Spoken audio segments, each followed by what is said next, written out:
సామెతలు 14:1.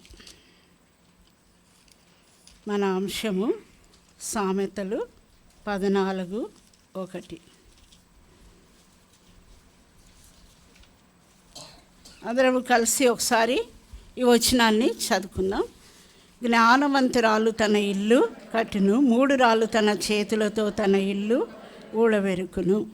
ప్రేమగల తండ్రి, చదవబడిన వచనాన్ని మా కొరకు ఆశీర్వదించి వచనంలో దాగిన ఆత్మీయ సత్యాలను మీరు మాకు బయలుపరచమని, మీరే మాతో మాట్లాడమని, అయోగ్య దాసురాలైన నన్ను కూడా మీ యొక్క పరలోక జ్ఞానంతో నింపుమని యేసు ప్రభు నామమున స్తుతించి ప్రార్థించి వేడుకొంచున్నాను తండ్రి, ఆమేన్.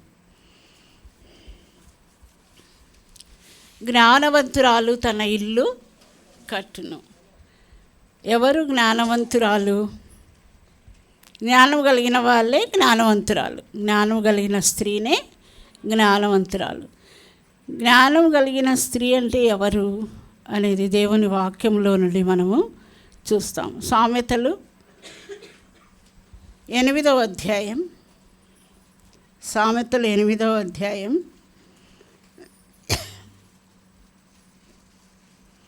13వ వచనం అందరం కలిసి చదువుదాం. యెహోవా యందు భయభక్తులు కలిగి ఉండుట చెడుతనమును అసహించుకొనుటయే. యెహోవా యందు భయభక్తులు కలిగి ఉండుట చెడుతనమును అసహించుకొనుటయే. తర్వాత సామెతలు 9:10 వచనం, 9వ అధ్యాయం 10వ వచనం అందరం కలిసి చదువుదాం. యెహోవా యందు భయభక్తులు కలిగి ఉండుటయే జ్ఞానమునకు మూలము, పరిశుద్ధ దేవుని గూర్చిన తెలివియే వివేచనకు ఆధారము. ఈ మనము చదువుకున్న 2 వచనాల ద్వారా జ్ఞానము కలిగిన వారెవరు అనేది అర్థమవుతుంది. జ్ఞానము కలిగిన వారెవరు అంటే మొట్టమొదటిగా యెహోవా యందు భయభక్తులు కలిగిన వారు. సామెతలు 9:10 మొదటి లైన్లో రాయబడినట్టు యెహోవా యందు భయభక్తులు కలిగిన వారే జ్ఞానము కలిగిన వారు. తర్వాత సామెతలు 9:10లో 2వ లైన్లో రాయబడిన మాట, పరిశుద్ధ దేవుని గూర్చిన తెలివియే వివేచనకు ఆధారం. అంటే పరిశుద్ధ దేవుణ్ణి, నిజ దేవుణ్ణి ఎరిగిన వారు. అంటే ఎరిగిన వారంటే అందరికీ దేవుడని ఎరిగిన వాళ్ళు కాదు. లోకంలో అందరూ యేసుప్రభును గొప్పవాడు, ఆయన దేవుడు అంట అని అంటారు. అయితే వాళ్ళు వ్యక్తిగతంగా ఎరుగరు, ఆయన రక్షకునిగా ఎరుగరు. అయితే మనం ఆయన్ను వ్యక్తిగతంగా ఎరిగినాం కాబట్టి పరిశుద్ధ దేవుని గూర్చిన తెలివియే వివేచనకు ఆధారం. అంటే ఆయన్ను వ్యక్తిగతంగా రక్షకునిగా ఎరిగిన వాళ్ళు. తర్వాత 8:13 సామెతలు 8:13లో చదువుకున్నట్టుగా యెహోవా యందు భయభక్తులు కలిగి ఉండుట చెడుతనమును అసహించుకొనుటయే. ఈ 2 వచనాలను కలిపి చెప్తే మనము జ్ఞానం కలిగిన వాళ్ళు ఎవరు అంటే పరిశుద్ధ దేవుని గూర్చిన తెలివి, అంటే రక్షణను గూర్చిన జ్ఞానము కలిగిన వారు. రెండవదిగా ఆయన యందు భయభక్తులు గలవారు. మూడవదిగా చెడుతనాన్ని విడిచిపెట్టినవారు, విసర్జించినవారు, చెడుతనాన్ని విడిచిపెట్టినవారు. ఈ 3 లక్షణాలు కలిగిన స్త్రీనే జ్ఞానవంతురాలు. జ్ఞానవంతురాలు అంటే పరిశుద్ధ దేవుని గూర్చిన వివేచన జ్ఞానము, అంటే వ్యక్తిగతంగా ఆయనను ఎరిగిన వారు, ఆయన యందు భయభక్తులు గలవారు, చెడుతనాన్ని విసర్జించినవారు. వీరు జ్ఞానము కలిగిన స్త్రీలు అని చెప్పవచ్చు. జ్ఞానము 2 రకాలు. జ్ఞానము 2 రకాలుగా ఉంది. యాకోబు పత్రిక 3వ అధ్యాయం 1 లోకంలో కూడా జ్ఞానం ఉంది, మళ్ళీ జ్ఞానవంతులు వీళ్ళు అని చెప్తూ ఉంటారు కొద్దిమందిని గురించి. వాళ్ళకు జ్ఞానం ఉంటుంది. అయితే అది ఏ జ్ఞానము, దేవుడిచ్చే జ్ఞానము ఏ జ్ఞానం అనేది మనము యాకోబు పత్రికలో చదువుకున్నాం.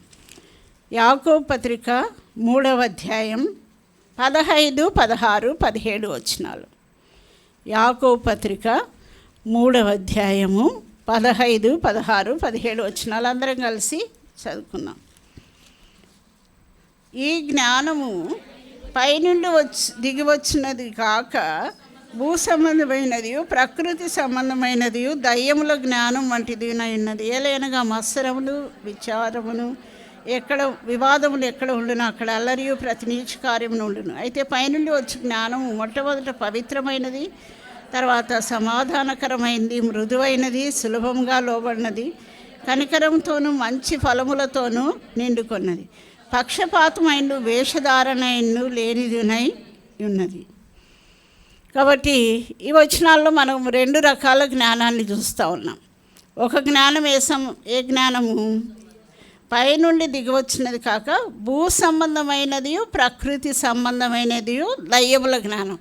కాబట్టి ఒక జ్ఞానము ఏ జ్ఞానం భూ సంబంధమైనది, అదే ప్రకృతి సంబంధమైనది, అదే దయ్యముల జ్ఞానం. మరి ఇది దయ్యముల జ్ఞానం అంటే కొంచెం కఠినంగా ఉంటుంది. కానీ దేవుని ఎరగని వారి జ్ఞానము అది ఎంత జ్ఞానం అయినప్పటికీ అది భూ సంబంధమైనది, ప్రకృతి సంబంధమైనది, దయ్యముల జ్ఞానమే. అయితే దేవుడిచ్చే జ్ఞానం ఎట్లాంటిది? 17వ వచనం, పైనుండి వచ్చు జ్ఞానము మొట్టమొదట పవిత్రమైనది, సమాధానకరమైనది, మృదువైనది, సులభముగా లోబడినది, కనికరంతోనూ మంచి ఫలములతో నిండుకున్నది, పక్షపాతమైన వేషధారణను లేనిది. ఇది పైనుండి వచ్చే జ్ఞానం. కాబట్టి ఎప్పుడైనా మనకు జ్ఞానం ఉందా లేదా పరీక్షించుకోవాలంటే ఈ లక్షణాలు ఉన్నాయా లేదా చూసుకోవాలి. ఈ లక్షణాలు మనలో ఉంటే మనకు పైనుండి వచ్చే జ్ఞానము ఉన్నట్టే. పైనుండి వచ్చే జ్ఞానము పవిత్రంగా ఉండాలి, పవిత్రతను కలిగి ఉండాలి, సమాధానంగా ఉండాలి, మృదువుగా ఉండాలి, లోబడే స్వభావం కలిగి ఉండాలి, కనికరం కలిగి ఉండాలి, పక్షపాతం వేషధారణ లేకుండా ఉండాలి. ఇవి జ్ఞానవంతురాలి యొక్క దేవుడిచ్చే దైవిక జ్ఞానం, పైనుండి వచ్చే జ్ఞానం యొక్క లక్షణాలు. సరే, ఇప్పుడు మన అంశం జ్ఞానవంతురాలు ఇల్లు కట్టుకొను. ఒక పని ఏదైనా చేయాలంటే ఆ పని చేయడానికి జ్ఞానము అవసరం కదా. ఆ పని చేయడానికి జ్ఞానం అవసరం. ప్రసంగి 10వ అధ్యాయం 1వ వచనం.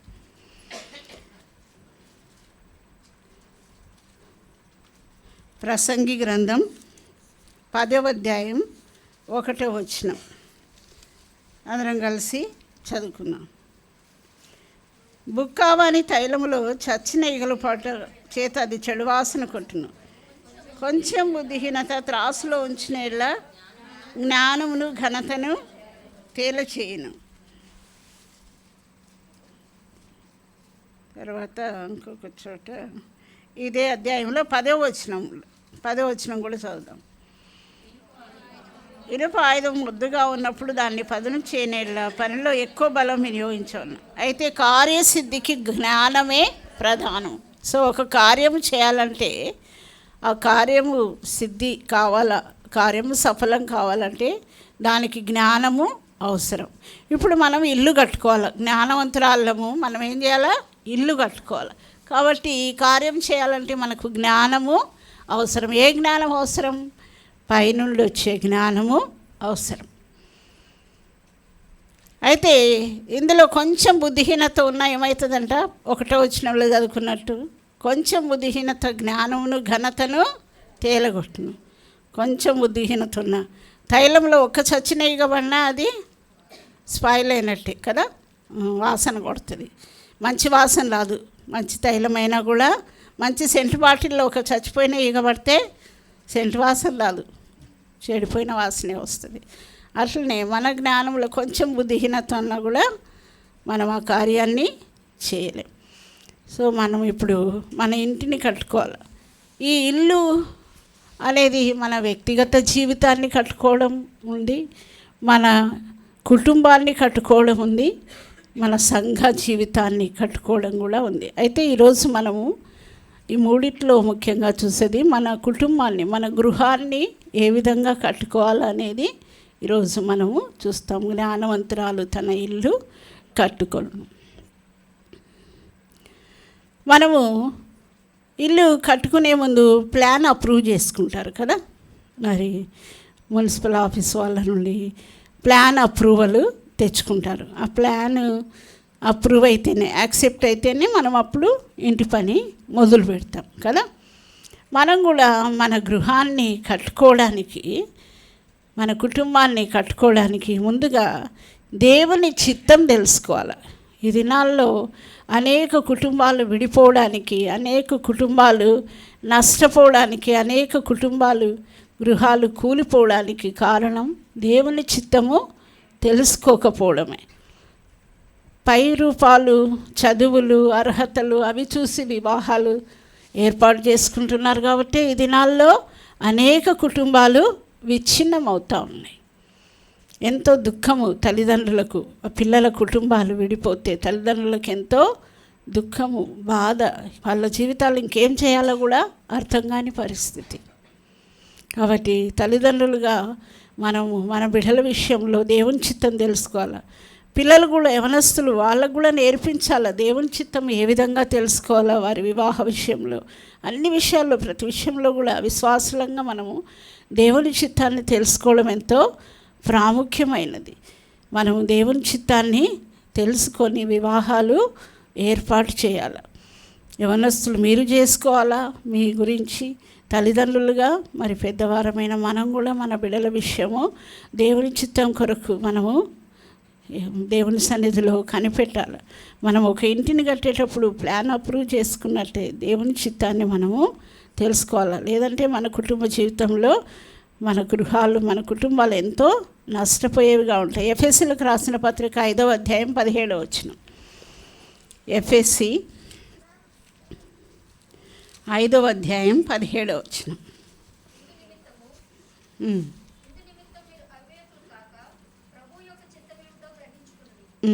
మీరు అవివేకులు కాక అంటే బుద్ధిహీనులు కాక అని కదా, జ్ఞానం లేని వారు కాకుండా ప్రభు యొక్క చిత్తం ఏదో గ్రహించుడి. కాబట్టి మనం జ్ఞానం కలిగిన వారమైతే మన ఇంటిని, కుటుంబాన్ని కట్టుకోవడానికి దేవుని చిత్తం తెలుసుకోవాలి.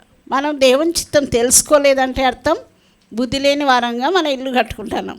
అందుకే యేసు ప్రభు మత్తయి సువార్త 7వ అధ్యాయం 24వ వచనం నుండి రాయబడిన వచనాల్లో బుద్ధిమంతుడు ఎట్లా ఇల్లు కట్టుకుంటున్నాడో అక్కడ చెప్తూ వచ్చినాడు. మత్తయి సువార్త 7వ అధ్యాయం, మత్తయి సువార్త 7వ అధ్యాయం కొన్ని వచనాలు మనము చదువుదాం. 24, 25, 27 వరకు, 24 నుండి. కాబట్టి నా మాటలు విని, అందరూ చదవండి. కాబట్టి నా మాటలు విని వాటి చొప్పున చేయి ప్రతివాడును బండ మీద తన ఇల్లు కట్టుకున్న బుద్ధిమంతుని పోలిండు. వాన కురిసెను, వరదలు వచ్చెను, గాలి విసిరి ఆ ఇంటి మీద కొట్టెను. కానీ మరియు నా మాటలు విని వాటి చొప్పున చేయని ప్రతివాడుని ఇసుక మీద తన ఇల్లు కట్టుకున్న బుద్ధిహీనుని పోలిండు. వాన కురిసెను, వరదలు వచ్చెను, గాలి విసిరి ఆ ఇంటి మీద కొట్టిన, అప్పుడు అది కూలబడింది. దాని పాటు గొప్పది.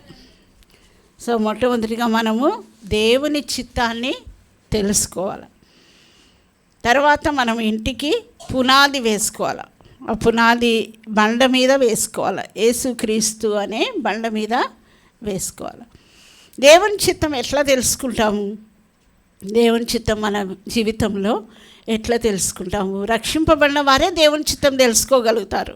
రక్షణ లేని వారు దేవుని చిత్తాన్ని గ్రహించలేరు. రక్షింపబడిన వారు దేవుని చిత్తాన్ని గ్రహించాలంటే వాళ్ళ మనసాక్షి ద్వారా దేవుడు కొన్ని సందర్భాల్లో బయలుపరుస్తాడు. మన ఆత్మలోనే మనకు ఏది సరైన మార్గం, మనం వెళ్ళవలసిన మార్గం అనేది దేవుడు మన ఆత్మలో, మన మనసాక్షి ద్వారా తెలియజేస్తాడు తన చిత్తాన్ని. రెండవదిగా దేవుడు మనకు బయలుపరిచే విధానం, తన చిత్తాన్ని బయలుపరిచే విధానము వాక్యం ద్వారా బయలుపరుస్తాడు. దేవుడు తన చిత్తాన్ని బయలుపరుస్తాడు. అంటే మనం అనుదినము క్రమమైన విధానంలో దేవుని వాక్యం చదువుతున్నప్పుడు ఆ రోజు దినపాఠం ద్వారా దేవుడు మనతో మాట్లాడతాడు.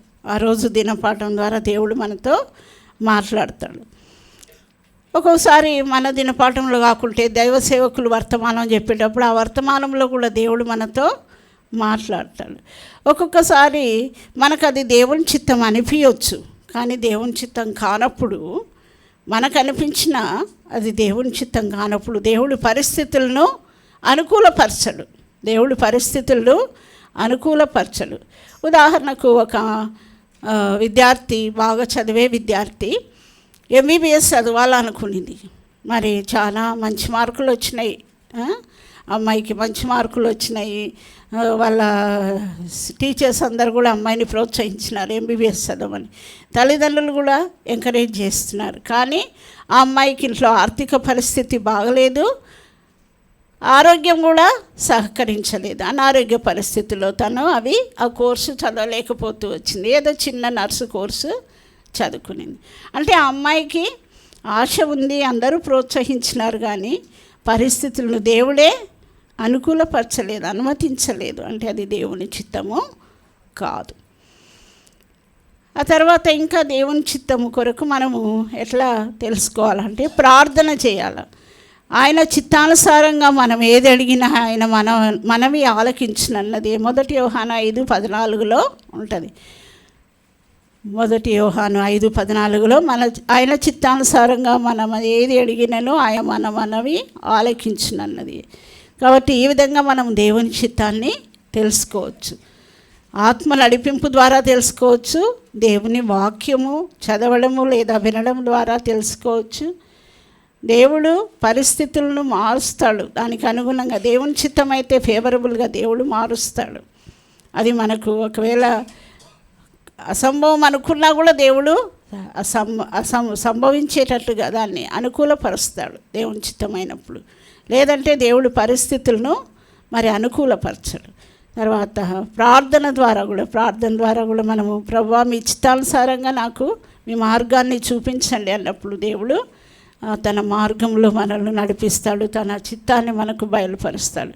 మరి మీరు ఇంతగా దేవుని చిత్తం గురించి చెప్తున్నారు కదా, మీరు మరి ఈ అంశం గురించి దేవుని చిత్తం తెలుసుకున్నారా అని అడగచ్చు కదా. మరి నేను కూడా రిట్రీట్ కొరకు మరి రమ్మని చెప్పినప్పుడు ప్రార్థన చేస్తూ వచ్చినాను, ప్రభువా ఏ వర్తమానం చెప్పాలా అని. ముందు హెబ్రోన్ అద్దంకి ఇమానుయేల్ గారు చెప్పినారు, ఇట్లా పలానా చోటికి పోవాలా అని చెప్పేసి బ్రదర్కి ఫోన్ చేసి చెప్పినారు. అప్పటి నుండే ప్రార్థన చేస్తూ వచ్చినాము. తర్వాత ఇక్కడ ఉన్న సేవకులు మరి బ్రదరు ఫోన్ చేసినారు. ఆ రోజు ఫోన్ చేసినప్పుడు నేను ఆ రోజు దినపాఠంతో పాటు నేను మధ్యాహ్నం సమయంలో అట్లా సామెతలు చదువుతాను డేట్ ప్రకారం. 9వ తేదీ ఫోన్ చేసినారు. 9వ తేదీ ఫోన్ చేసినప్పుడు సామెతలు 9వ అధ్యాయం 1వ వచనంలో రాయబడిన మాట, సామెతలు 9:1. సామెతలు 9వ అధ్యాయము 1వ వచనం చదవండి ఎవరైనా.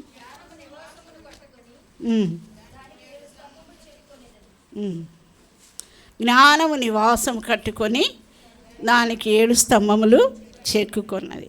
అంటే జ్ఞానవంతురాలు తన ఇల్లు కట్టును అనే అంశం చెప్పాలని నాకు తలంపు ఉండింది. కానీ అది దేవుని చిత్తమా కాదా కన్ఫర్మ్ చేసుకోవాలా అని అనుకున్నప్పుడు మరి ఆ రోజే ఫోన్ వచ్చిన రోజే ఆ రోజు వాక్యము సామెతలు ఆ డేటు 9వ తేదీ చదువుకున్నప్పుడు ఈ వాక్యం వచ్చింది. సో జ్ఞానం మీద చెప్పడము దేవుని చిత్తమే అనుకున్నాను. ఇంకా కూడా కన్ఫర్మేషన్ కావాలా, ఒక వాక్యమే కాకుండా అని బైబిల్ స్టడీ ఉంది మా మందిరంలో. బైబిల్ స్టడీలో వాక్యంలో కూడా జ్ఞానం అనే మాట రావాలా అని ప్రార్థన చేసుకున్నా. ఈరోజు బైబిల్ స్టడీలో కూడా నాకు అది కన్ఫర్మ్ చేయండి ప్రభు అని ప్రార్థన చేసుకుంటూ వచ్చినప్పుడు యాక్చువల్గా అది టాపిక్ బైబిల్ స్టడీలో ఇశ్రాయేలీయుల ప్రయాణ పద్ధతులు, వారు ఎక్కడెక్కడ మజిలీ చేస్తూ వచ్చినారు, అవి స్థలాల గురించి చెప్తూ వచ్చినారు. దాంట్లో జ్ఞానం అనే పదము వస్తుంది అనేది అసలు లేదు. అయినా కూడా ప్రార్థన చేసుకున్నా, ఎట్లయినా నాకు ఆ పదం రావాలా, అప్పుడు మీరు కన్ఫర్మ్ చేసినట్టు జ్ఞానవంతురాల మీద చెప్పడానికి అని అనుకుంటే ఆ రోజు మరి మధ్యలో చెప్పేటప్పుడు 2 సార్లు జ్ఞానం గురించిన రెఫరెన్సెస్ చెప్పినారు సేవకులు. అప్పుడు నాకు కన్ఫర్మ్ అయింది. కాబట్టి ఈ అంశం మీద అప్పుడు ప్రభా మీరు అంశం ఇచ్చినారు, అయిన వర్తమానం మీరు ఇవ్వండి అని ప్రార్థన చేసుకుంటూ వచ్చినాను. సరే, ఇప్పుడు మనము దేవుని చిత్తం తెలుసుకోవాలా. దేవుని చిత్తం తెలుసుకున్న తర్వాత మనకి ఇంటికి ఫౌండేషన్ వేసుకుంటాం కదా. ఏ ఫౌండేషన్ వేసుకోవాలనేది ఇప్పుడు మత్తయి సువార్త 7వ అధ్యాయంలో మనము చదువుకుంటూ వచ్చినాం. బండ మీద మన పునాది వేసుకోవాలి. ఎవరా బండ? యేసుక్రీస్తు ప్రభువారు. యేసుక్రీస్తు ప్రభు వారి మీదనే మనము మన ఇల్లు కట్టుకోవాలి. యేసుక్రీస్తు ప్రభు వారి మీదనే ఇల్లు కట్టుకోవడం అంటే ఏంటి? ఆ పునాది వేసుకోవడం అంటే ఏంటి? మనము విశ్వాసులనే వివాహం చేసుకోవాలి. మనము అవిశ్వాసులను వివాహం చేసుకోకూడదు. విశ్వాసుల్లో కూడా కరెక్ట్గా దేవుని చిత్తం ఎవరు, నాకు ఏర్పరిచిన వ్యక్తి ఎవరు అనేది. మరి పిల్లలైతే ఆ విధంగా ప్రార్థన చేసుకోవాలి. పెద్దవారి తల్లిదండ్రులు పిల్లల విషయం అయితే కూడా ఆ విధంగా ప్రార్థన చేయాలి. మరి అవిశ్వాసులను వివాహము చేసుకోకూడదు. కొద్దిమంది ఏమంటారు, వివాహం అయినాక మారిపోతారులే అంటారు కదా. ఏం మారరు, మనమే మారిపోతాం కదా. మనమే వాళ్ళ దారికి పోతూ ఉంటాం కదా. కాబట్టి మనము దేవుని చిత్తాన్ని తెలుసుకోవాలి. కొరింథీయులకు రాసిన 2వ పత్రిక 6వ అధ్యాయం. కొరింథీయులకు రాసిన 2వ పత్రిక 6వ అధ్యాయం. ఇక్కడ కొన్ని వచనాలు రాయబడుతూ వచ్చింది. అవిశ్వాసులతో జోడుగా ఉండొద్దు. 14 నుండి 15 వచనాలు. ఎవరైనా గట్టి చదవండి. 10.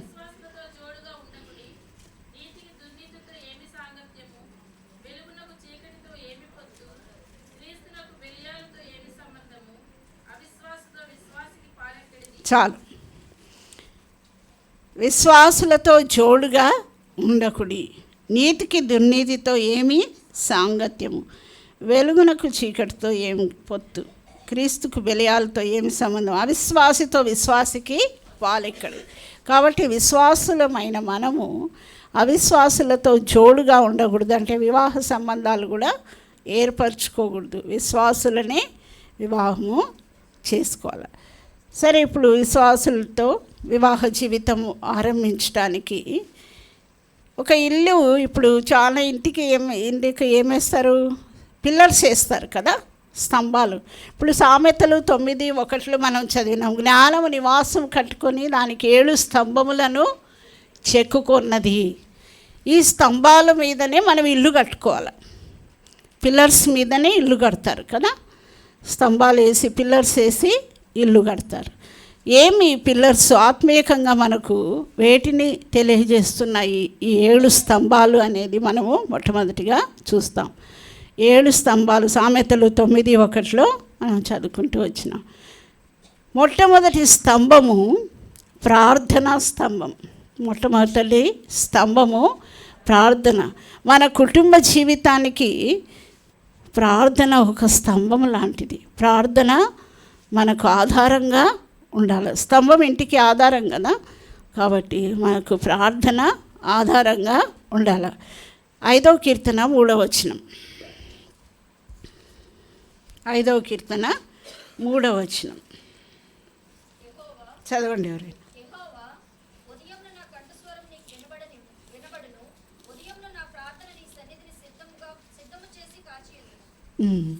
ఉదయమున ప్రార్థన చేయాలి. వ్యక్తిగత ప్రార్థన చేసుకోవాలా. ఇప్పుడు మనం కుటుంబం గురించి మాట్లాడుతున్నాం కాబట్టి కుటుంబంగా కూడా మనం ప్రార్థన చేయాలి.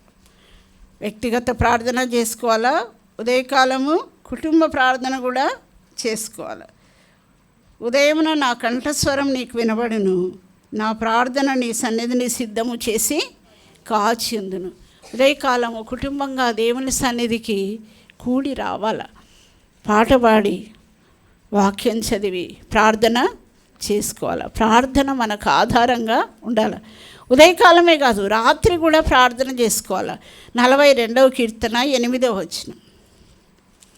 42వ కీర్తన 8వ వచనం.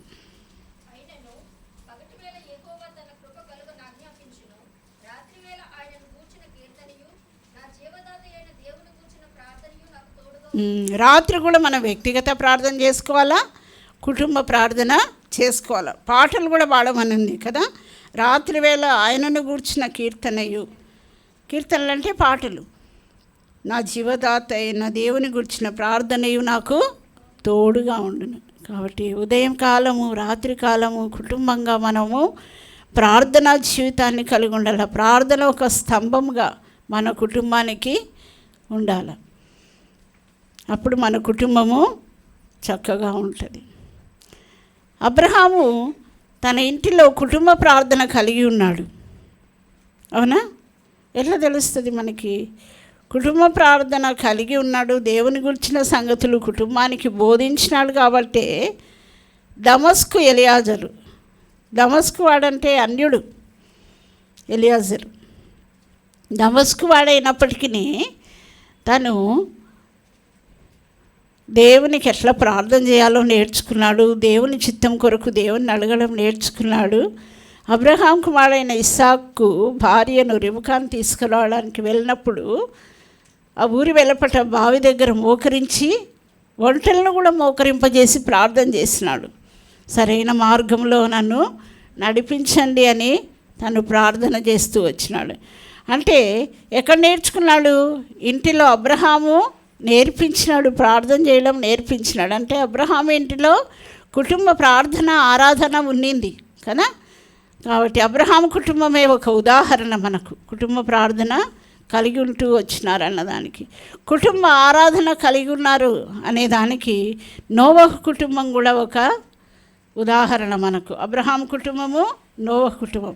నోవహు కుటుంబము జలప్రలయం అయిపోయిన తర్వాత, ఓడ నుండి బయటికి వచ్చిన తర్వాత కుటుంబంగా వారు ప్రభువును బలి అర్పించి ఆరాధిస్తూ వచ్చినారు. ఆదికాండం 8వ అధ్యాయంలో, ఆదికాండం 8వ అధ్యాయం, ఆదికాండం 8వ అధ్యాయము 18 నుండి 21 వరకు చదవండి.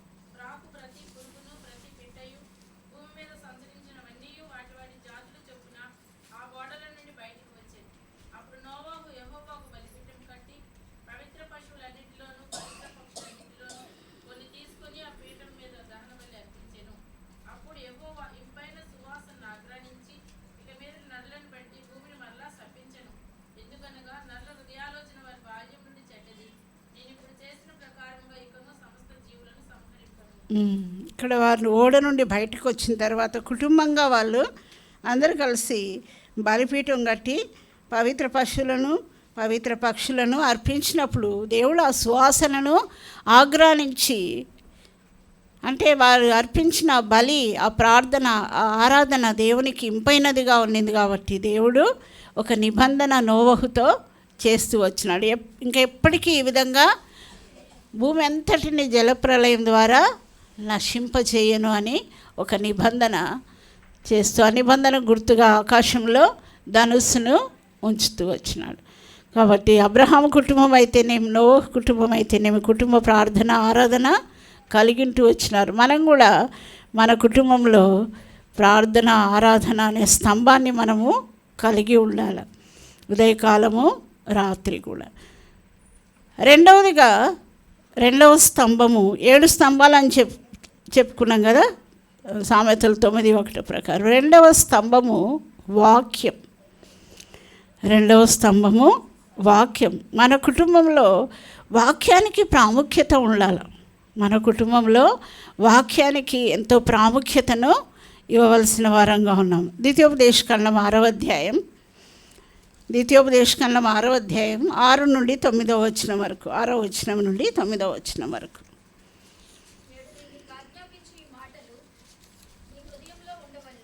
అందరం కలిసి చదువుకుందామా? 6వ వచనం నుండి 9వ వచనం వరకు. నేడు నేను నీకు ఆజ్ఞాపించి మాటలు నీ హృదయంలో ఉండవలను. నీవు నీ కుమారులకు వాటిని అభ్యసింపజేసి నీ ఇంట కూర్చున్నప్పుడు, త్రోవను నడిచినప్పుడు, పండుకున్నప్పుడు, లేచినప్పుడు వాటిని గురించి మాట్లాడవలను. సూచనగా వాటిని నీ చేతికి కట్టుకొనవలను. అవి నీ కన్నుల నడుమ బాసికములుగా ఉండవలను. నీ ఇంటి ద్వారబంధముల మీదను నీ గమనుల మీదను వాటిని వ్రాయవలను. కాబట్టి దేవుని వాక్యము మనం ఏం చేయాలంట? కుమారులకు నేర్పించాలి, వాటిని అభ్యసింపజేయాలి. కూర్చున్నప్పుడు, త్రోవను నడిచినప్పుడు, పండుకున్నప్పుడు కూడా వాళ్ళకి వాటిని గురించి చెప్పాలి, మాట్లాడాలి. కుటుంబంలో మరి అందరు కూర్చున్నప్పుడు, పిల్లలతో కూర్చున్నప్పుడు ఏం మాట్లాడతారు? ఒక దైవ సేవకుడు, పెద్ద దైవ సేవకుడు జేసీరావు గారు తెలిసింటుంది కదా, జేసీరావు గారు ఒకసారి కావలి కాన్వకేషన్లో చెప్తా వచ్చినాడు. కుటుంబంలో కూర్చున్నప్పుడు అందరూ కూర్చొని భోంచేసేటప్పుడు మొదటి నుండి భోజనం అయిపోయే వరకు దైవ సేవకుని గురించి, మందిరంలో విషయాల గురించి మాట్లాడతారంట. జేసీరావు గారు చెప్తా వచ్చినారు. దైవ సేవకుల గురించి మందిరంలో ఏవైనా జరుగుతూ ఉంటాయి కదా కొన్ని సంగతులు, అవే మాట్లాడతారంట భోంచేసినంతసేపు. అయితే మన పిల్లలు ఉన్నప్పుడు మనము ఏం మాట్లాడాలా? పిల్లలకి ఏం నేర్పియాలా? మనము ఆ సంగతులు ఈ సంగతులు కాదు, వాళ్ళకి వాక్యం నేర్పియాలి. వాళ్ళకు పడుకున్నప్పుడు, దారిలో నడిచేటప్పుడు, కూర్చున్నప్పుడు నేర్పియాలంట. మన ఇంట్లో అంతా కూడా వాక్యం ఉండాలి. మీ ఇంటి గవనులకు వాక్యం ఉండాలనింది, ద్వారబంధములకు గవనులకు వాక్యం ఉండాలి, చేతులకు కూడా వాక్యం కట్టుకోవాలనింది కదా. ఇక్కడ వాటిని గురించే మాట్లాడాలా. చేతులకు వాక్యాన్ని కట్టుకోవాలా, ద్వారబంధాలకు గవనులకు వాక్యం ఉండాలి. ఎక్కడ చూసినా మా ఇంట్లో వాక్యం ఉండాలి, వాక్యానికి ప్రాధాన్యత ఇవ్వాలి. వాక్యం ఉరికి గోడలకు పెట్టుకుంటే సరిపోదు, మన హృదయంలో కూడా దేవుని వాక్యం ఉండాలి. మరి పత్రికలలో కూడా అపోస్తలుడైన పౌలు రాస్తాడు, మీ హృదయం అనే మెత్తటి పలకల మీద వ్రాసుకోమంటాడు. కాబట్టి మన హృదయంలో వాక్యం ఉండాలి. పిల్లలకు వాక్యం కంఠత చేయమని నేర్పియాలి. మనం పుట్టిన పసిపిల్లలకు కూడా వాక్యం మనము వాళ్ళకు అర్థమైనా కాకుండా చెప్తా ఉండాలి. వాళ్ళ ముందర వాళ్ళు గ్రహిస్తారు. పుట్టిన బిడ్డలకు కూడా, అప్పుడే పుట్టిన బిడ్డలకు కూడా మనము వాళ్ళ ముందర వాక్యాలు వల్లించాల. వాళ్ళకు మరి హన్న ఎట్లా పెంచుతూ వచ్చింది? వాక్యంతో పెంచుతూ వచ్చింది. పాలిచ్చే సమయంలో సమూయేలును వాక్యంతో పెంచుతూ వచ్చింది. అంతేకాకుండా దేవుని మందిరంలో ఎట్లా పరిచర్య చేయాలో, దేవునికి ఎట్లా మొక్కాలో, ఆరాధించాలని నేర్పించింది. ఒకేసారి మందిరంలో వచ్చి మొక్కినాడు. శిలోహ మందిరంలో సమూయేలు ఇంట్లో తల్లి నేర్పించింది కాబట్టి ఫస్ట్ టైం మందిరానికి వస్తూనే మన పిల్లలు అయితే అట్లా పరిగెత్తుతారు, ఇట్లా పరిగెత్తుతారు కదా. సమూయేలు పరిగెత్తలే, వచ్చి దేవునికి మొక్కినాడంట. ఫస్ట్ టైం మందిరానికి వచ్చినాడు, శిలోహ మందిరానికి దేవునికి మొక్కినాడు. తల్లి నేర్పించింది ఇంట్లోనే. మనం మన బిడ్డలకు నేర్పించాలి. మన చిన్నపిల్లలకైతేనే, మన యవనస్తులకు దేవుని వాక్యాన్ని నేర్పించే వాళ్ళంగా, మన కుటుంబంలో దేవుని వాక్యానికి సరైన స్థానం, ప్రాధాన్యత ఇచ్చే వాళ్ళంగా ఉండాలి. మొదటి సమూయేలు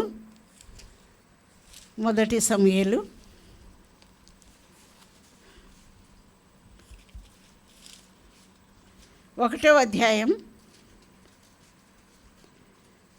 27-28 వచనాలు.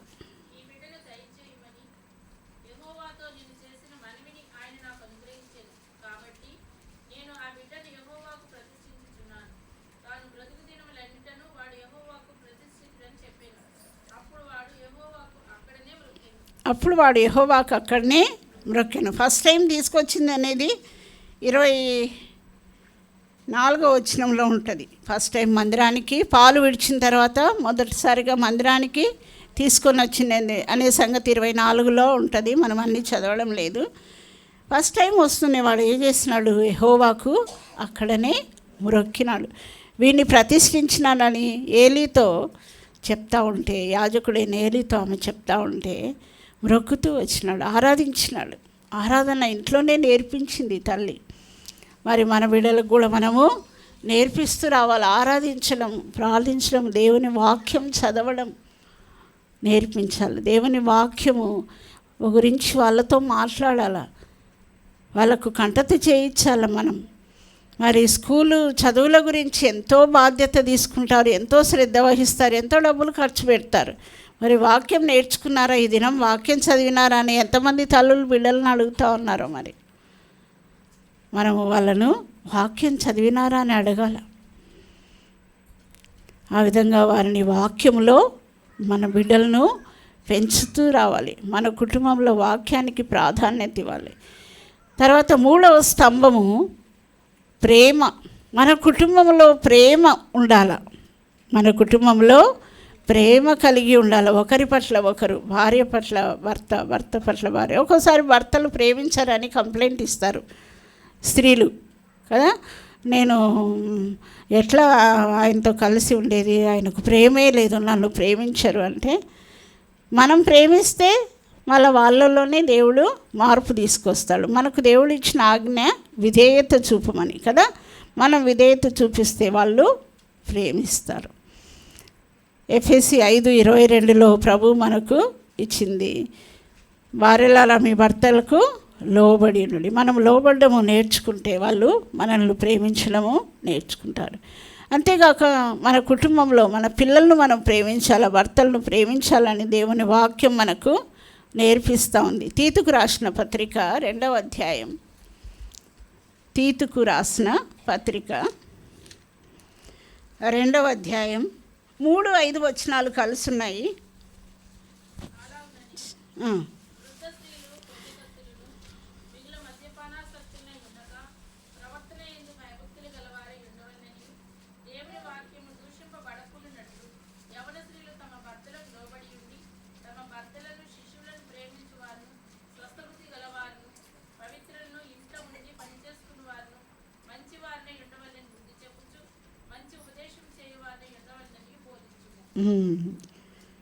యవన స్త్రీలు తమ భర్తలకు లోబడి ఉండి తమ భర్తలను శిశువులను ప్రేమించువారు.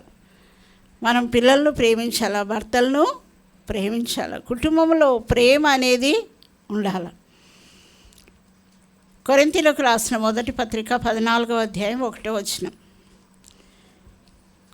మొదటి కొరింథీ 14వ అధ్యాయం 1వ వచనం.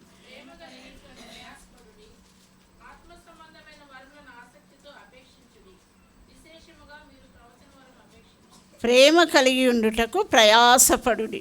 ప్రేమ కలిగి ఉండటానికి ప్రయాసపడాలంట.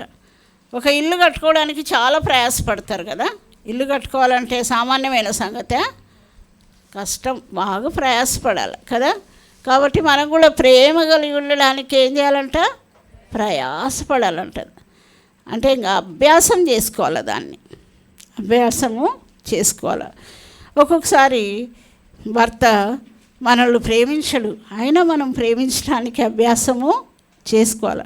ఒక్కోసారి పిల్లలు మనల్ని ప్రేమించరు, మనకు అనుకూలంగా వాళ్ళు ఉండరు, మన మీద విసుక్కుంటారు. అయినప్పటికీ మనం వాళ్ళను ప్రేమతో చూసుకోవాలి. దేవుడు మనకు ఇచ్చిన బాధ్యత అది. మన కుటుంబంలో ప్రేమ అనే స్తంభాన్ని మనము కలిగి ఉండాలి. ఇంకా ప్రేమ గురించి చక్కగా రాయబడిన వచనం ఏది, అధ్యాయం ఏది? మొదటి కొరింథీ 13వ అధ్యాయం. ప్రేమ యొక్క లక్షణాలు ఏమేమై ఉంటాయి అని. ప్రేమ ఉప్పొంగదు, అమర్యాదగా నడవదు. చాలా మాటలు అక్కడ ప్రేమ గురించి రాయబడుతూ వచ్చినాయి. ఆ లక్షణాలన్నీ మన ప్రేమలో ఉండాలని దేవుడు కోరుతా ఉన్నాడు. ప్రేమ కలిగి ఉండడానికి మన కుటుంబంలో మనము ప్రయాసపడాలి. పిల్లలను పెంచే విధానంలో కూడా స్త్రీది ఎక్కువ పాత్ర ఉంటుంది. పురుషులు అనేక బాధ్యతలు బయట ఉంటాయి. పిల్లలను మనము ప్రేమతో పెంచాలి, మనదే బాధ్యత. వాళ్ళకు వాక్యం నేర్పించేది మన బాధ్యత, ప్రార్థన నేర్పించేది మన బాధ్యత, వాళ్ళను ప్రేమతో చూసుకునేది మన బాధ్యత. కాబట్టి మూడవదిగా ప్రేమ అనే స్తంభాన్ని మన కుటుంబంలో మనము కలిగి ఉండాలి. 4వ స్తంభం కుటుంబంలో పవిత్రత లేదా పరిశుద్ధత. కుటుంబంలో పరిశుద్ధతను మనము పవిత్రతను కలిగి ఉండాలి. హెబ్రీలకు రాసిన పత్రిక 13వ అధ్యాయం 4వ వచనం.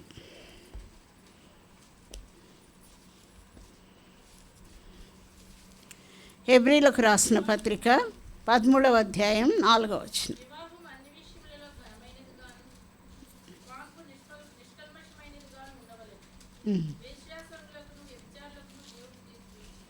కాబట్టి మన కుటుంబ జీవితంలో వివాహ అన్ని విషయాల్లో ఘనమైనది, పాన్పు నిష్కల్మషమైనదిగా ఉండవలను. అంటే పవిత్రంగా ఉండాలి. మన కుటుంబ వ్యవస్థ పవిత్రమైనదిగా ఉండాలి. ఇది ఒక స్తంభంలాగా మనము కలిగి ఉండాలి.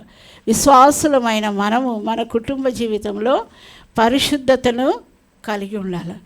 ఎట్లా అపవిత్రులమవుతాము?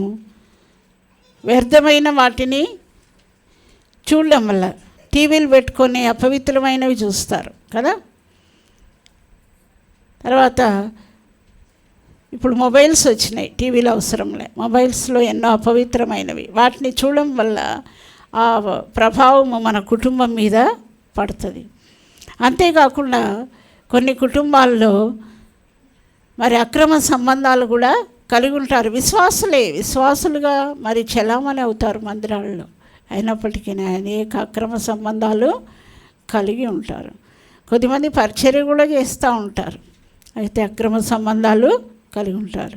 ఇలాంటివి ఆ ప్రసక్తే మనం ఎత్తకూడదని అపోస్తలైన పౌలు రాస్తూ వస్తాడు కొరింథీయులకు రాసిన పత్రికలో. మరి ఆ మాటనే మన గృహాలలో ఉండకూడదంట. అపవిత్రత, జారత్వము అనేది మన కుటుంబాల్లో ఉండకూడదు. ఆ పేరే మనము ఎత్తకూడదు. అది ఎట్లాంటిదంట? జారత్వము, వ్యభిచారము, అపవిత్రమైన అక్రమ సంబంధాలు మనకు ఎంత నష్టాన్ని కలిగిస్తాయి అనేది కొరింథీ పత్రికలో అపోస్తలైన పౌలు రాస్తాడు. చూడండి, చదువుదాము. 1 కొరింథీ 6వ అధ్యాయం 18-19 వచనాలు.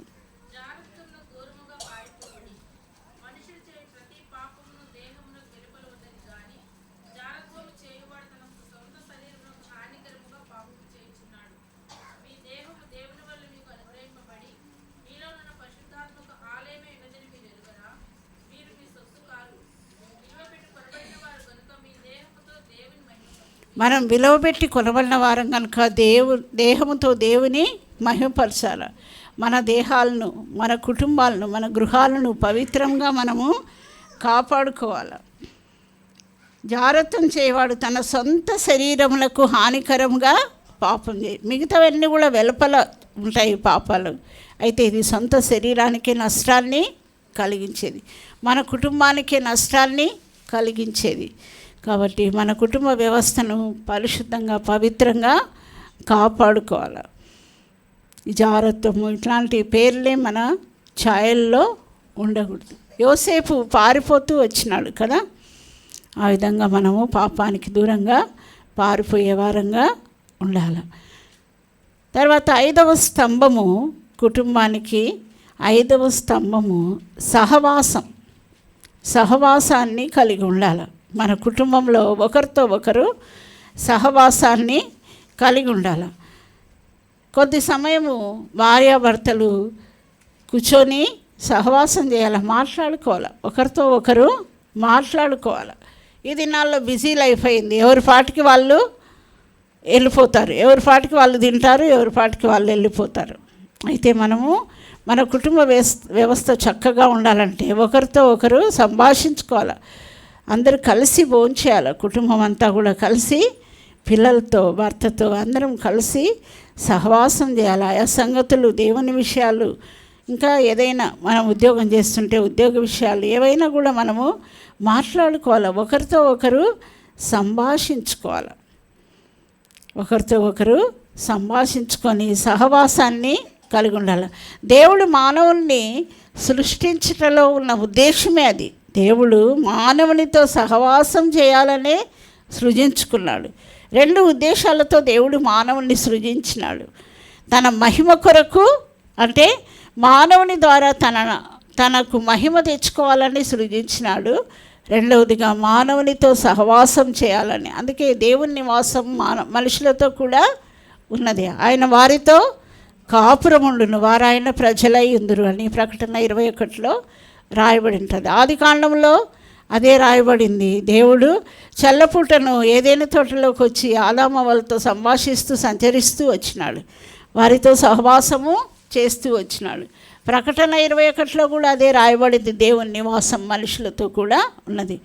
దేవుడు మానవులతో ఎట్లా సహవాసం చేయాలని కోరినాడో అట్లే మన కుటుంబంలో కూడా, మన కుటుంబ వ్యవస్థ బాగుండాలంటే ఒకరితో ఒకరు మనము సంభాషణను కలిగి ఉండాలి, కలిసి భోంచేయాలి, కొద్దిసేపు కలిసి కూర్చొని మాట్లాడాలి. ఎంత బిజీ లైఫ్ ఉన్నా కూడా మనము కలిసి కూర్చొని మాట్లాడుకోవాలా, కలిసి భోంచేయాలి, సహవాసము కలిగి ఉండాలి. సహవాసం అనేది ఎంతో ప్రాముఖ్యమైనది, కుటుంబ జీవితంలో ఎంతో ప్రాముఖ్యమైన విషయం.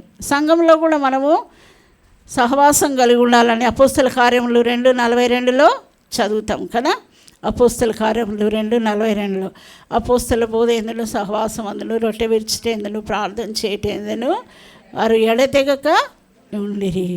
కాబట్టి ప్రతిరోజు మనం కుటుంబ ప్రార్థనలో కలిసి రావాలా, కుటుంబంగా భోంచేయాలా, కుటుంబంగా కొద్దిసేపు మనము మాట్లాడుకొని సహవాసము చేసే వారంగా ఉండాలి. ఎన్ని స్తంభాలు చూసినాం మనం? 5 స్తంభాలు చూసినాం కదా. తర్వాత 6వ స్తంభము, కుటుంబ జీవితంలో భార్యాభర్తల మధ్య సంబంధము సరిగా ఉండాలా, కుటుంబం బాగుండాలంటే ఒకరినొకరు గౌరవించుకోవాలి. నేనెక్కువ. కొద్ది కుటుంబాల్లో భర్తలకు సరైన ఉద్యోగం ఉండదు, భార్యలే ఉద్యోగం చేస్తూ ఉంటారు. అప్పుడు నేను ఉద్యోగం చేసేది నేనే గొప్ప అని అంటారు కదా. అట్లుండొచ్చా? ఎవరు ఉద్యోగం చేసినా దేవుడు ఏదో ఒక జీవనోపాధి ఇచ్చినాడు, దాన్ని బట్టి దేవుణ్ణి గణపరచాలా. మరి ఒకరినొకరు గౌరవించుకోవాలి, దేవుడు ఇచ్చిన భర్తని గౌరవించే వాళ్ళంగా ఉండాలి. రోమీలకు రాసిన పత్రిక 12వ అధ్యాయం 12వ వచనం. రోమీలకు రాసిన పత్రిక 12వ అధ్యాయం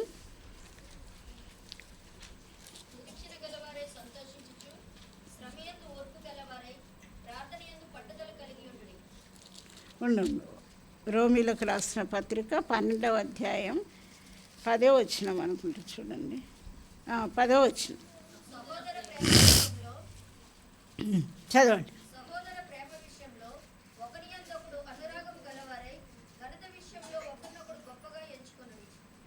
ఘనత విషయంలో ఒకరినొకడు గొప్పగా ఎంచుకొనుడి. కాబట్టి మనం కుటుంబ జీవితంలో ఒకరినొకరు గొప్పగా ఎంచుకోవాలి.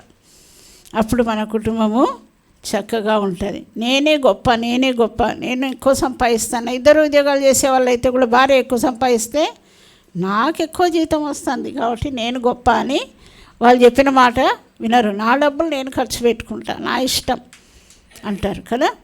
మరి అది ఉండకూడదు. కుటుంబ జీవితంలో ఒకరినొకరు గొప్పగా ఎంచుకోవాలి, ఒకరినొకరు గౌరవించుకోవాలి. ఆ విధంగా ఉన్నప్పుడు కుటుంబ వ్యవస్థ చక్కగా ఉంటుంది. శారా అబ్రహామును ఏమని గౌరవించింది? 1 పేతురు 3వ అధ్యాయం, 1 పేతురు 3వ అధ్యాయం, పేతురు రాసిన మొదటి పత్రిక 3వ అధ్యాయంలో 6వ వచనం.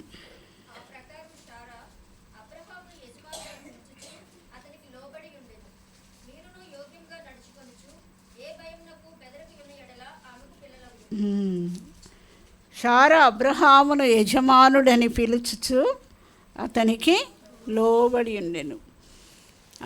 యజమానుడని పిలిచింది అంటే ఆయనను గౌరవించింది. రిబకా కూడా ఇస్సాకును గౌరవించింది. ఇస్సాకును దూరం నుండి చూస్తూనే ఆమె వంటే దిగింది, ముసుగేసుకునింది కదా. అంటే గౌరవిస్తూ వచ్చింది. ఎవరు అన్నప్పుడు నా యజమాని కుమారుడని ఎలియాసరు ఎప్పుడైతే చెప్పినాడో ఆమె ఒంట మీద నుండి దిగింది, ముసుగు వేసుకొని గౌరవించింది. చాలా కుటుంబాల్లో భార్యలు భర్తలను గౌరవించరు, ఎంతో మరి తక్కువగా చూసేవాళ్ళు ఉన్నారు అనేక కుటుంబాల్లో. అయితే ఒకరినొకరు కుటుంబంలో గౌరవించుకునే వారంగా ఉండాలి. మనం 6వ స్తంభం చూసినాం కదా. 7వ స్తంభము రహస్యాలు ఉండకూడదు, అన్నీ కూడా పంచుకోవాలి, ఒకరితో ఒకరు పంచుకోవాలి. ట్రాన్స్పరెన్సీ ఉండాలి కుటుంబంలో. మరి పారదర్శకత, ట్రాన్స్పరెన్సీ ఉండాలి. అంటే రహస్యాలు ఏం లేకుండా ఒకరితో ఒకరు పంచుకోవాలి.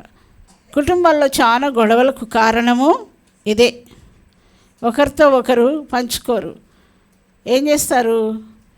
కొద్దిమంది లేడీస్ ఉద్యోగాలు చేసే వాళ్ళు అయితే డబ్బులు భర్తకు తెలియకుండానే తల్లిదండ్రులకు ఇస్తారు కదా. ఇచ్చేవాళ్ళు ఉన్నారా లేదా?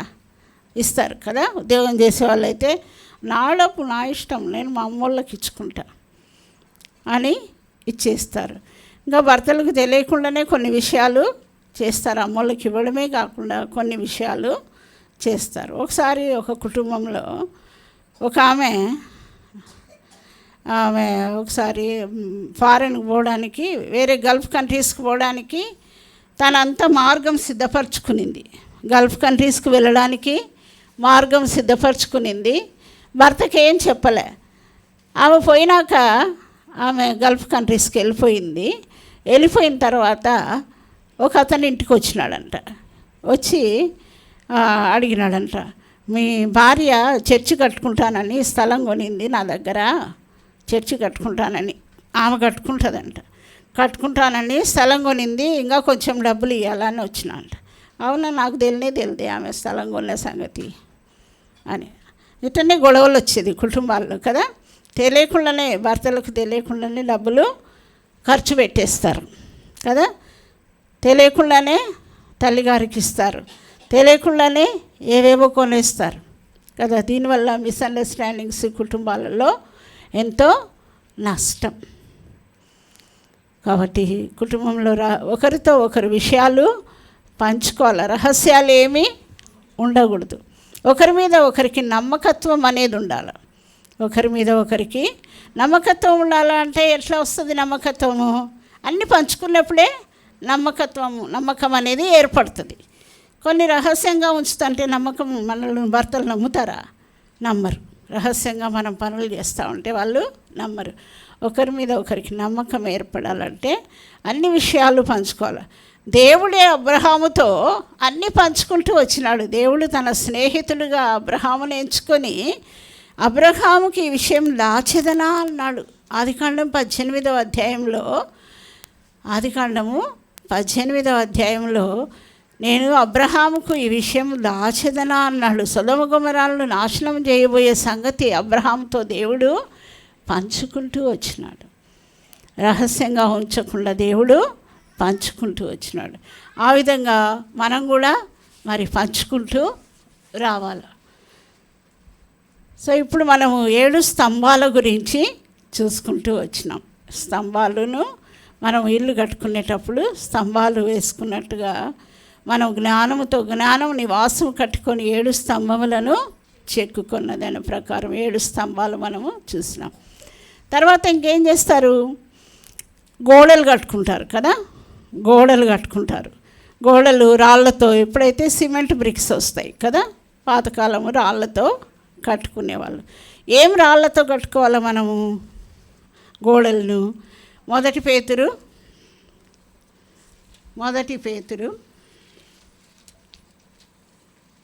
2వ అధ్యాయం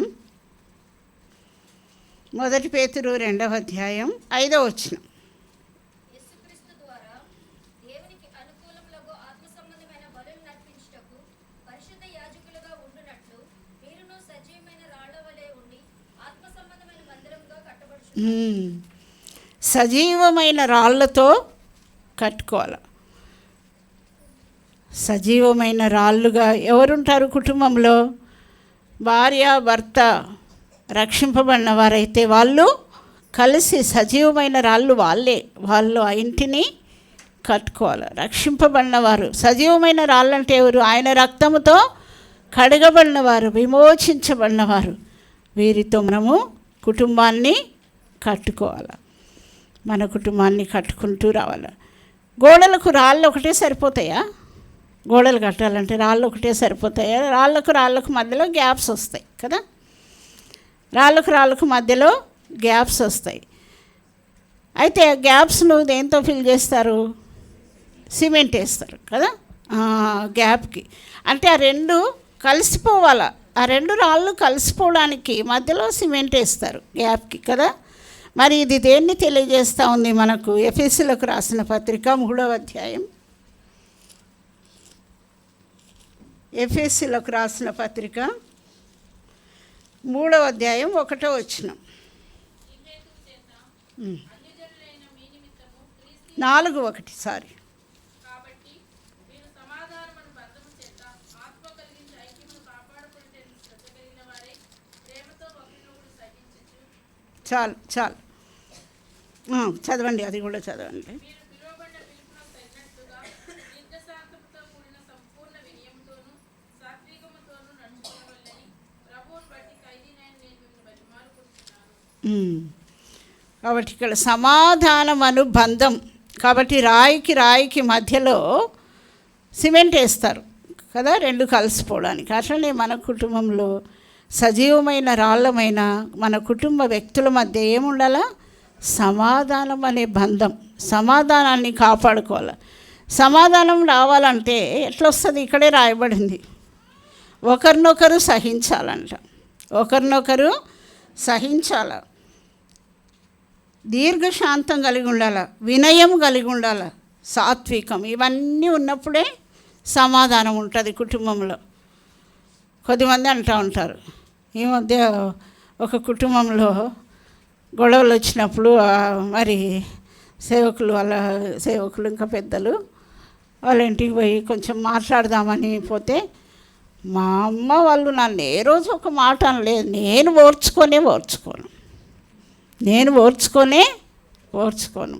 వాళ్ళ భర్త ఒక మాట అంటే ఓర్చుకో. ఎందుకంటే మా అమ్మ మా నాయన ఒక దెబ్బ వేయలేదు, ఒక మాట అనలేదు. నేను ఓర్చుకొని మరి ఓర్చుకోకుంటే కుటుంబంలో సమాధానము ఎక్కడి నుండి వస్తుంది? కాబట్టి సమాధానం రావాలా. ఆ రాయి గ్యాప్ లేకుండా ఉండాలంటే సమాధానం కలిగి ఉండాలి. సమాధానం ఎట్లా వస్తుంది? సహించుకోవాలి, దీర్ఘశాంతం కలిగి ఉండాలి, సాత్వికం ఉండాలి, వినయం ఉండాలి. ఇక్కడే ఉంది కదా 3వ వచనంలో. కాబట్టి ఈ లక్షణాలు కలిగి ఉన్నప్పుడే మన కుటుంబంలో సమాధానంగా ఉంటే ఆ కుటుంబాన్ని చూస్తే ఎంత బాగుంటుంది కదా. సహోదరుల ఐక్యత కలిగి నివసించడం ఎంత మేలు, ఎంత మనోహరము. అది అహరోను తల మీదగా పోయబడి అంగీల అంచు వరకు దిగజారిన పరిమళ తైలం వలె ఉంటుందంట. అంత సువాసన. సమాధానం కలిగిన కుటుంబాన్ని చూస్తే ఎంతో సువాసన. అంతేకాకుండా మనం భార్యాభర్తలే కొట్లాడుకుంటుంటే మన పిల్లలు మన దగ్గర ఏం నేర్చుకుంటారు? కొట్లాడడమే నేర్చుకుంటారు. రేపు వాళ్ళకు పెళ్ళైతే కూడా వాళ్ళు కూడా కొట్లాడతారు కదా. కాబట్టి మన పిల్లలకు మనం మాదిరికరంగా ఉండాలి. ఒక్కొక్కసారి మనకు నొప్పించే మాట అనొచ్చు, మన భర్త అనొచ్చు. అయితే మనము మౌనంగా ఉండి సహిస్తే దేవుడే వాళ్ళలో కార్యము చేస్తాడు. మనం సహించడం చూసినప్పుడు మన పిల్లలు కూడా వాళ్ళు సహించేది నేర్చుకుంటారు కదా. మన దగ్గర మన పిల్లలు ఈ గుణ లక్షణాలు నేర్చుకోవాలి.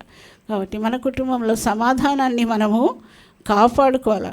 కొన్ని ఇళ్ళు గోడలు ఎట్లుంటాయి, అక్కడక్కడ చీలికలు ఉంటాయి కదా, అక్కడక్కడ చీలికలు కనబడతాయి. అట్లనే మన కుటుంబంలో సమాధానం లేకుంటే మనం కట్టుకునే ఇల్లు ఎట్లుంటుంది? ఆత్మీయ ఇల్లు, ఆత్మీయ గృహము బీటలు వారినది, చీలికలు ఉండే ఇండులాగా ఉంటాయి మన ఇంటి గోడలు కదా. నెహెమ్యా 6:1 ఉంది చూడండి. నెహెమ్యా గ్రంథం 6వ అధ్యాయం 1వ వచనం చదవండి ఎవరైనా. నెహెమ్యా 6:1.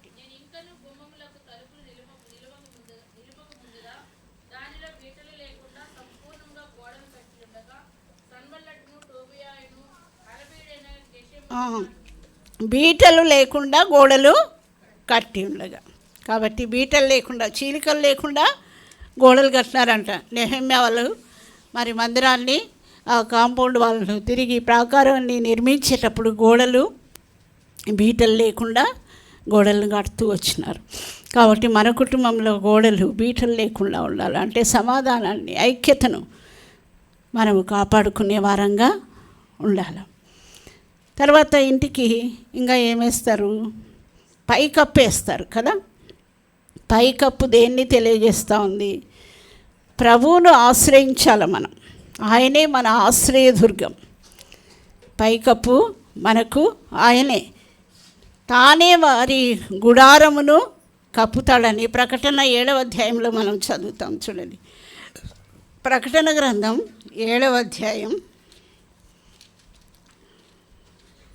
ప్రకటన 7వ అధ్యాయం 15వ వచనం. అందువల్ల వారు దేవుని సింహాసనం ఎదుట ఉండి రాత్రింపగళ్ళు ఆయన ఆలయంలో ఆయన సేవించుచున్నారు. సింహాసనాసీనుడైన వాడు తానే తన గుడారం వారి మీద కప్పును. సింహాసనాసీనుడైన వాడు తానే తన గుడారము వారి మీద కప్పును. కాబట్టి మన ఇంటి పైకప్పు ఎవరు? ప్రభువే. ఆయనే మన ఆశ్రయము. అంతేకాకుండా మన కుటుంబానికి ఆయనే శిరస్సు. మన కుటుంబానికి ఆయనే శిరస్సు. సంఘానికి ఆయనే శిరస్సు, మన కుటుంబానికి ఆయనే శిరస్సు. పైన కప్పు శిరస్సును, ఆశ్రయాన్ని తెలియజేస్తూ ఉంది. కాబట్టి అన్ని విషయాల్లో మనం ప్రభువునే ఆశ్రయించాలి. ఆయన మనకు ఆశ్రయ దుర్గంగా ఉన్నాడు. ఏ మనుషులను మనం ఆశ్రయించకూడదు. మనుషులను ఆశ్రయించుట కంటే యెహోవాను ఆశ్రయించుట మేలు. రాజులను నమ్ముకొనుట కంటే యెహోవాను నమ్ముకొనుట మేలు. 118వ కీర్తన 8-9 వచనాల్లో ఉంటుంది కదా. మన ప్రభువే మనకు ఆశ్రయదుర్గం కాబట్టి ఆయననే ఆశ్రయించాలి. ఆయననే శిరస్సుగా కలిగి ఉండాలి. చాలా కుటుంబాల్లో శిరస్సు ఎవరుంటారు? భర్తలు ఉంటారా? భార్యలు ఉంటారు. అంతా వాళ్ళ చేతిలో, ఫైనాన్స్ అంతా వాళ్ళ చేతుల్లోనే ఉంటుంది. వాళ్ళు తిప్పుతూ అంటారు కదా. కుటుంబాన్ని అంతా వాళ్ళే తిప్పుతూ అంటారు. డబ్బులు వాళ్ళ చేతుల్లోనే ఉంటుంది. వాళ్ళదేముండదు. వాళ్ళు సంపాదించి టీ తాగడానికి, ఎప్పుడైనా బయట టీ తాగడానికి 100-200 తీసుకొని ఉంటారు వాళ్ళ దగ్గర, అంతే. మళ్ళీ కావాలంటే వీళ్ళని అడగాల్సిందే కదా. కానీ ఇంట్లో బోర్డు ఏం పెట్టుకుంటారు? Christ is the head of this house కదా. గోడకేమో దేవుడే మా ఇంటికి శిరస్సు. Christ is the head of this house. క్రీస్తే మా ఇంటికి శిరస్సు. కానీ స్త్రీలే శిరస్సుగా ఉంటారు. మన గృహాలలో శిరస్సుగా ప్రభువును ఉంచుకోవాలి. ఆయనే మనకు ఆశ్రయంగా, మన శిరస్సుగా ఉండాలి. ఆయన తాను ఇష్టపడుతున్నాడు. తానే తన గుడారమును వారి మీద కప్పును. నేను మీకు ఆశ్రయంగా ఉంటాను. ఏ మనుషులను ఆశ్రయించొద్దు. నన్ను శిరస్సుగా, నన్ను రాజుగా మీరు కలిగి ఉండండి. అన్ని సంగతులు నేను చూసుకుంటానంటాడు ప్రభు. కాబట్టి ఆయన మన శిరస్సుగా, మన ఆశ్రయంగా ఉండాలి. ఇంకా ఏముంటాయి? ఇంటికి గుమ్మాలు ఉంటాయి కదా, గుమ్మములు. ఈ గుమ్మములు దేన్ని తెలియజేస్తూ ఉంటాయి? గుమ్మాలు ఉంటాయి, తలుపులు ఉంటాయి కదా. గుమ్మములు దేన్ని తెలియజేస్తూ ఉన్నాయి అనేది చూస్తాం. యెషయా గ్రంథం 60వ అధ్యాయం. యెషయా గ్రంథం 60వ అధ్యాయం. యెషయా గ్రంథం 60వ అధ్యాయం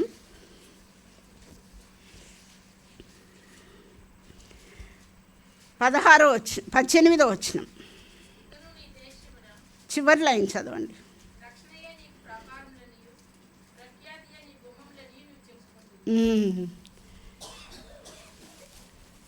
ప్రఖ్యాతియే నీ గుమ్మం. ప్రఖ్యాతి అంటే ఏది? పేరు బాగా కలిగి ఉండడం, అంటే మంచి సాక్ష్యం. ప్రఖ్యాతియే నీ గుమ్మం. కాబట్టి గుమ్మం దేన్ని తెలియజేస్తూ ఉంది? మన సాక్ష్యాన్ని తెలియజేస్తూ ఉంది.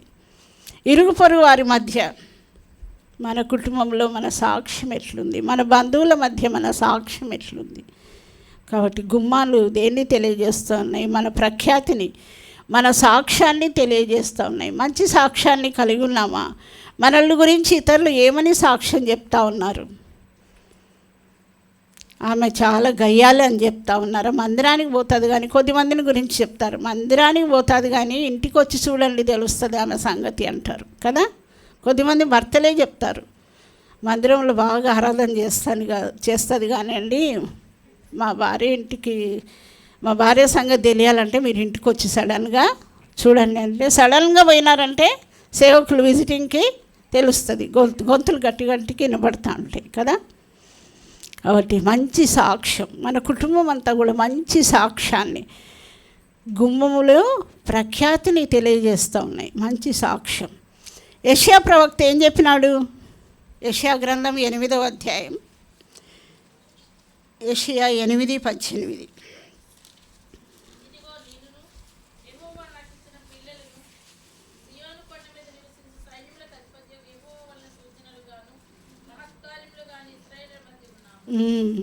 యెషయా ప్రవక్త తన కుటుంబం గురించి చెప్తా ఉన్నాడు. నేనును నాకు ఇచ్చిన పిల్లలను సియోను కొండ మీద నివసించు సైన్యములకు అధిపతి యెహోవా వాళ్ళని సూచనలుగా, మహత్కార్యములుగా, అంటే మంచి సాక్ష్యాన్ని కలిగి ఉన్నారు యెషయా ప్రవక్త యొక్క కుటుంబం, ఆయన పిల్లలు. మరి మన కుటుంబం ఆ విధంగా మంచి సాక్ష్యం కలిగిన కుటుంబంగా ఉందా? గుమ్మాలు సాక్ష్యాన్ని తెలియజేస్తూ ఉన్నాయి. అదే వచనంలో యెషయా 60వ అధ్యాయంలో ఇందాక మనం చదువుకునే వచనంలో ప్రాకారం గురించి కూడా ఉంది కదా, చూస్తాం. రక్షణయే నీకు ప్రాకారముగా ఉంటుంది. కాబట్టి ప్రాకారము, ఎందుకు ప్రాకారం కట్టుకుంటారు? కాంపౌండ్ వాళ్ళు ఎందుకు కట్టుకుంటారు? భద్రత కోసం కదా.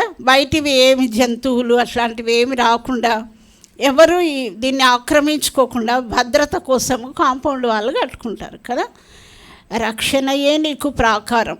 కాబట్టి మన కుటుంబం అంతా రక్షణ పొందితే చక్కటి ప్రాకారాన్ని మనము కలిగి ఉన్నట్టు. మన కుటుంబం అంతా రక్షణలోనికి వస్తే రక్షణయే ప్రాకారం. మనమే కాకుండా మన భార్యాభర్తలు కాకుండా పిల్లలు, కుటుంబం అంతా రక్షణలోనికి వస్తే మంచి ప్రాకారాన్ని మనము కలిగిన వారుగా ఉంటాం. రక్షణయే ప్రాకారంగా కలిగి ఉండాలని దేవుడు మనతో మాట్లాడుతూ ఉన్నాడు. ఇంకా ఏముంటాయి? ఇంటికి గుమ్మాలకు తలుపులు ఉంటాయి కదా. గుమ్మాలకు తలుపులు ఉంటాయి కదా. ఆ తలుపులు దేన్ని తెలియజేస్తూ ఉన్నాయి? మూయబడిన తలుపులు, తెరచిన తలుపులు. మూయబడిన తలుపులు దేన్ని తెలియజేస్తూ ఉన్నాయి ఆత్మీయంగా? తెరచిన తలుపులు దేన్ని తెలియజేస్తూ ఉన్నాయి అనేది చూస్తాం. మూయబడిన తలుపులు రహస్య ప్రార్థనను తెలియజేస్తూ ఉన్నాయి. మత్తయి సువార్త 6వ అధ్యాయం 6వ వచనం. మత్తయి సువార్త 6వ అధ్యాయం 6వ వచనం. ప్రార్థన చేయనప్పుడు గదిలోనికి వెళ్ళి తలుపు వేసి రహస్యమందున నీ తండ్రికి ప్రార్థన చేయుము. అప్పుడు రహస్యమందు చూచి నీ తండ్రి నీకు ప్రతిఫలం ఇచ్చును.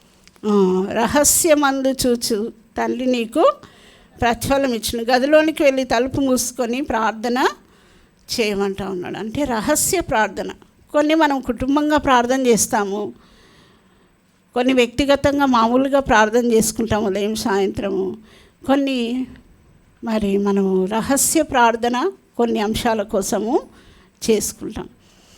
వ్యక్తిగతంగా మన సమస్యల కోసము ఒక్కొక్కసారి మనం రహస్యంగా కన్నీటితో ప్రార్థన చేసినప్పుడు దేవుడు మన ప్రార్థన వింటాడు.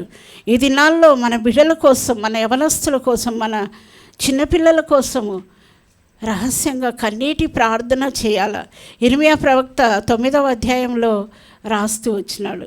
ఇర్మియా 9వ అధ్యాయంలో మన పిల్లల పరిస్థితి, మన యవనస్తుల పరిస్థితి ఈ దినాల్లో ఏ విధంగా ఉందో ఇర్మియా ప్రవక్త రాస్తూ వచ్చినాడు. దాని కొరకై మనం కన్నీటి ప్రార్థన చేయవలసిన వారం.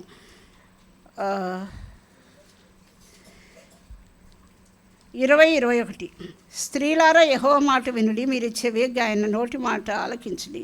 మీ కుమార్తెలకు రోదనం చేయ నేర్పుడి, ఒకరికొకరు అంగలార్పు విద్య నేర్పుడి.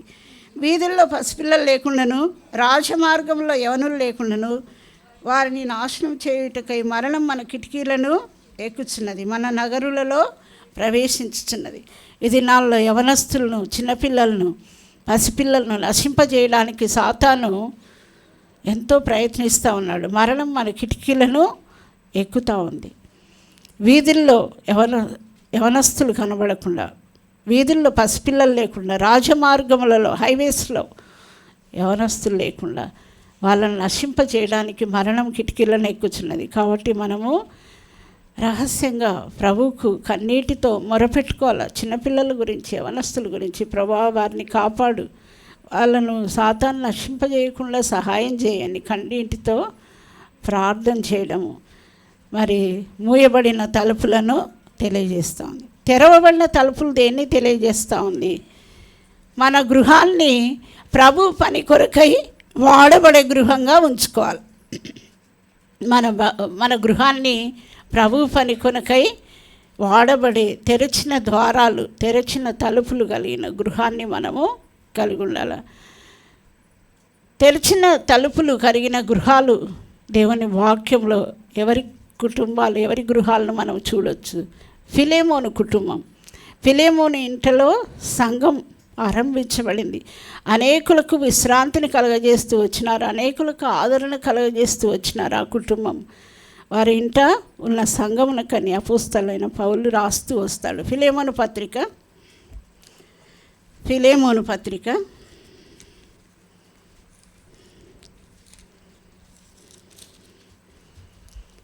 1వ అధ్యాయం ఉంటుంది, 7వ వచనం. సహోదరుడా, పరిశుద్ధుల హృదయములు నీ మూలముగా విశ్రాంతి పొందినందున నీ ప్రేమను బట్టి నాకు విశేషమైన ఆనందమును ఆదరణయు కలిగెను. పరిశుద్ధుల హృదయం నీ మూలంగా విశ్రాంతి పొందినందున నీ ప్రేమను బట్టి నాకు విశేషమైన ఆనందమును ఆదరణయు కలిగిన. వీళ్ళ ఇంటిలో సంఘం ఆరంభించబడింది. దేవుని పని కొరకై వీళ్ళ గృహాన్ని తెరిచిన తలుపులు ఈ గృహం అనేకులకు ఆదరణ కలిగించినారు, విశ్రాంతిని కలిగించినారు. వీళ్ళే కాకుండా మరి తెరచిన గృహము ఇంకా అపోస్తల కార్యములు 12వ అధ్యాయంలో కూడా చూడవచ్చు మనం.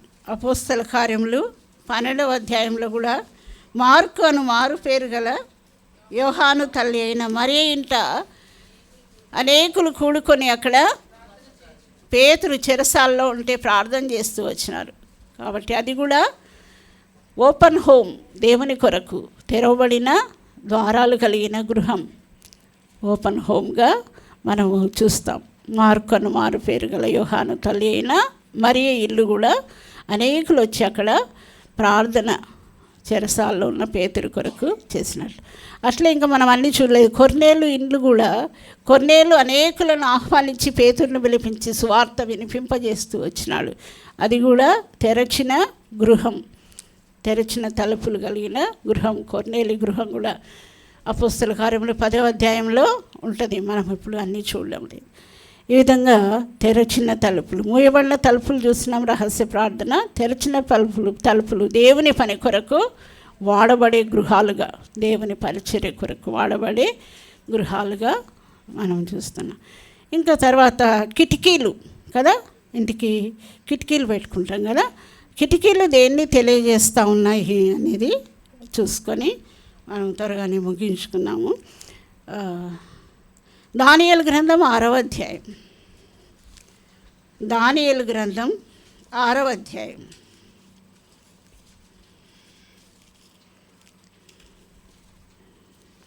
దానియేలు గ్రంథం 6వ అధ్యాయం 10వ వచనం. శాసనం సంతకం చేయబడినని దానియేలు తెలుసుకొనెను.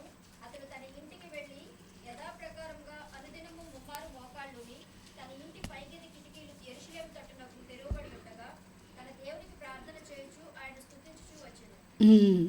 దానియేలుకి ఇప్పుడు సమస్య వచ్చింది. దానియేలు మీద అసూయపడి ఆ బబులోన్లో ఆయనతో పాటు పనిచేస్తున్న అధికారులు రాజుకు కంప్లైంట్ ఇచ్చినారు. రాజును పొగిడినట్టుగా పొగిడి రాజుకు ఏం చెప్పినారు, 30 రోజుల వరకు ఏ దేవునికి ప్రార్థన చేయకూడదు మీకు తప్ప. అంటే రాజు ఉప్పొంగిపోయినాడు. అబ్బా, నాకే అందరు వచ్చి మనవి చేస్తారు, ప్రార్థన చేస్తారని. రాజు ఉప్పొంగిపోయి వాళ్ళు రాసిన శాసనం మీద సంతకం చేసేసినాడు. ఏం చదవకుండానే చెప్పినారు కదా వాళ్ళు అని సంతకం చేసేసినాడు. వాళ్ళు చెప్పిన మాటలకు ఉప్పొంగిపోయి. ఇప్పుడు దానియేలుకు సమస్య వచ్చింది. సమస్య వస్తే మరి రాజు శాసనం ప్రకారం తను దానికి లోబడి ప్రార్థన చేయకుండా ఉండలేదు, కానీ ధైర్యంగా ప్రార్థన చేస్తూ వచ్చినాడు. కిటికీలు మూసుకున్నాడా? మూసుకోకుండా కిటికీలు తెరిచి ప్రార్థన చేసినాడు. కిటికీలు తెరిచి ప్రార్థన చేయడం దేన్ని తెలియజేస్తూ ఉంది అంటే, దేవుని సహాయాన్ని, తనకు సమస్య వచ్చినప్పుడు దేవుని సహాయం కొరకు వేడుకుంటూ వచ్చినాడు. మనకు కూడా సమస్య వచ్చినప్పుడు అమ్మగారింటికి పోయి చెప్పుకోకూడదు, అన్నదమ్ముల ఇంట్లోకి పోయి చెప్పుకోకూడదు, అక్క చెల్లెళ్ళ ఇంట్లోకి పోయి చెప్పుకోకూడదు. మన సమస్య వాళ్ళకు చెప్పుకుంటే వాళ్ళందరికీ చెప్తారు కదా. ఎవరికి చెప్పుకొని అవసరం లేదు. దానియేలు దేవునికి ప్రార్థించి ఆయనను స్తుతించినాడు. తనకొచ్చిన సమస్యలో దేవుణ్ణి ఆరాధించి స్తుతించి, ప్రభువా ఈ సమస్య వచ్చింది, దీని నుండి మీరే విడుదల కలగచేయండి అని దేవుని సహాయాన్ని కోరుకున్నాడు. కాబట్టి మనం కూడా మనకొచ్చే సమస్యలు ఎవరితో చెప్పుకోని అవసరం లే, ప్రభు సహాయాన్ని కోరుకుంటే ఆయన మనకు సహాయం చేసేవాడుగా ఉన్నాడు. ఇంకా కిటికీలు దేన్ని తెలియజేస్తూ ఉందంటే, దేవుడు సహాయం కొరకు ఆయన్ని కోరుకున్నప్పుడు ఆయన మనకు సహాయాన్ని సమృద్ధిగా దయచేసేవాడు అనేది కూడా కిటికీలు తెలియజేస్తూ ఉంది. 2వ రాజులు 6వ అధ్యాయం రెండవ రాసుల గ్రంథం 6వ అధ్యాయం 7వ అధ్యాయం ముందు 6వ అధ్యాయం 15 చదువుదాము, తర్వాత 7వ అధ్యాయంలో వచ్చినాం. రెండవ రాజులు 6:15 ఫస్ట్ చదవండి.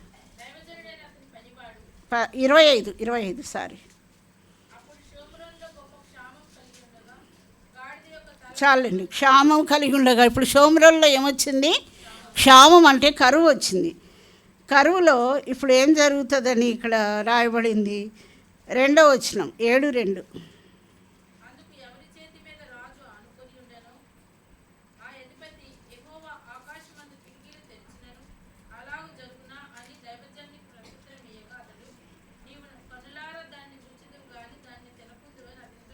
ఒకటో వచనం.